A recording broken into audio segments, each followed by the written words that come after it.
ઝઘડા તાલુકાના અવિધા ખાતે વરસાદી પાણીના નિકાલ માટે અડચણરૂપ લારી ગલ્લા હટાવવાની કામગીરી દરમિયાન સિમેન્ટની બેન્ચીસો તૂટી જતા પોલીસ ફરિયાદ નોંધાઈ છે, તો લારી ગલ્લાઓએ અન્ય જગ્યા ફાળવી આપવાની માંગણી કરી છે। ઝઘડિયા તાલુકાના અવિધા ગામે પ્રથમ વરસાદે પાણીના ભરાવાની ફરિયાદ ઉઠતા તેના નિકાલ માટેના પ્રયાસો હાથ ધરાયા હતા। આ કવાયત અંતર્ગત 18 જેટલા લારી ગલ્લાઓને માત્ર 2 કલાકની ટૂંકી નોટિસ આપી હટાવી દેવાયા હતા। આ દરમિયાન જેસીબીથી ગામના બસ સ્ટેન્ડ પાસે લોકોને બેસવા માટે મૂકવામાં આવેલ બાકડા પણ તૂટી ગયા હતા।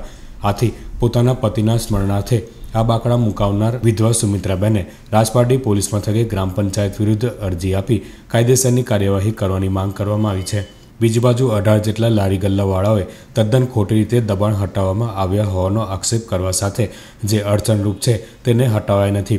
રોજીરોટી ગુમાવનાર તમામ 18 જેટલા લારી ગલ્લાવાળાઓને અન્ય સ્થળે તેઓના રોજગાર માટે જગ્યા ફાળવી આપવાની માંગણી પણ કરવામાં આવી છે। આજે 18 વ્યક્તિઓને રોજગારી વગરના કરી દીધા છે। 18 જણા રોડ પર આવી ગયા છે। આજે 18 જણાને શું કરવું? ભાજપ સરકારની એક નીતિ એવી છે કે રોજી આપો, રોજી હટાવો। આ તો રોજી છીનવી લીધી છે અમારી। તો સરકારે આના માટે યોગ્ય પગલાં લઈ અને અમને કોઈ પણ જગ્યાએ જગ્યા ફાળવી આપે એવી અમારી સંપૂર્ણ વિનંતી છે।